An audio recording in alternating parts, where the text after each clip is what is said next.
크리스토퍼 놀란 감독 영화 오펜하이머가 8월 15일 광복절에 개봉하는데요. 이미 북미권에서는 금세기 최고의 영화라는 극찬을 받고 있습니다. 오펜하이머는 1940년대 미국 핵 개발 프로젝트 맨해튼 계획을 총지휘한 인물 로버트 오펜하이머의 삶을 다룬 전기 영화입니다. 인류에게 원자폭탄이라는 강력한 무기를 선사한 건 물론 그로 인해 제2차 세계대전에 종전을 안겨줬지만 동시에 핵전쟁에 참상을 안겨준 인물이 바로 오펜하이머입니다. 1945년 7월 16일 뉴멕시코에서 트리니티 핵실험이 성공합니다. 기존의 재래식 무기와 차원이 다른 무기가 탄생하게 됐는데요. 영화 오펜하이머를 관통하는 건 핵무기 개발의 필요성과 핵무기 개발, 그리고 히로시마와 나가사키의 원폭 투하 이후 오펜하이머의 심경의 변화를 그려내고 있습니다. 그래서 일본은 오펜하이머를 바라보는 시선이 상당히 복잡 미묘하고 오펜하이머 영화 개봉 일정조차 잡지 못하고 있는 이유이기도 합니다. 일본은 그동안 자신이 피해국이라는 점을 강조하고 미국은 가해국이라고 주장해왔습니다. 하지만 원폭 투하 과정에서 과연 일본이 피해국이었냐는 것에 대해 논쟁이 있습니다. 물론 원폭 피해를 입은 사람들이 민간인이었다는 점에서는 제로날 여지가 없을 정도로 미국의 잘못은 맞습니다. 하지만 원폭 투하를 할 수밖에 없는 상황이었다는 점을 감안하면 일본이라는 나라 자체가 피해국이라고 외칠 수 있느냐는 문제가 있습니다. 사실 일본의 원폭을 투하할 계획을 세웠을 때 대도시에 투하해야 한다고 주장한 사람이 바로 오펜하이머입니다.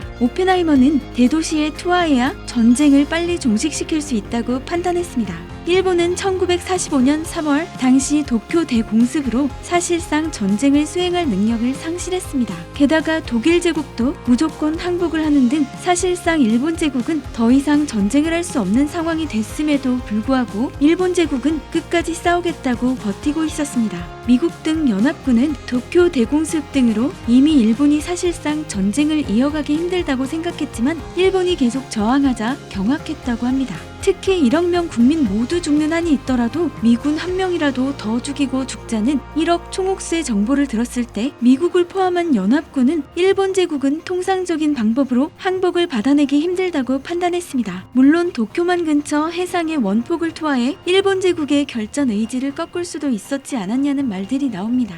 하지만 당시 카미카제, 반자이 어택, 자국민 학살, 집단 자결 등을 요구한 일본 수뇌부의 모습을 보고 연합군은 일본이 정상적인 국가가 아니라고 판단했습니다. 독일만 해도 아무리 만행을 저질러도 자국민을 상대로 집단 자결을 요구하지는 않았습니다. 근데 일본 제국은 자국민에게 미군 한 명이라도 더 죽이고 자결하라는 요구를 하면서 원폭 투하를 고민하지 않을 수 없게 만들었습니다. 물론 미국 내에서도 원폭 투하 반대론자도 많았습니다. 하지만 오펜하이머는 대도시의 원폭을 투하해야 전쟁을 끝낼 수 있다고 판단한 것도 이런 이유 때문입니다. 사실 히로시마에 원폭 투하했을 때 일본 제국이 항복할 거라고 판단했습니다. 하지만 1억 총옥새를 꺼내들면서 결사항전 의지를 더욱 다지는 모습을 보면서 연합군은 경악했다고 합니다. 나가사키에 원폭 투하를 했을 때 천황은 항복을 하겠다는 의지를 보였지만 일본 군부에서는 끝까지 저항하자며 결국 쿠데타를 일으켰지만 실패했습니다. 이게 궁정사건인데 만약 궁정사건이 성공했다면 히로시마와 나가사키 이외에도 여러 도시에 원폭이 투하됐을 수도 있습니다.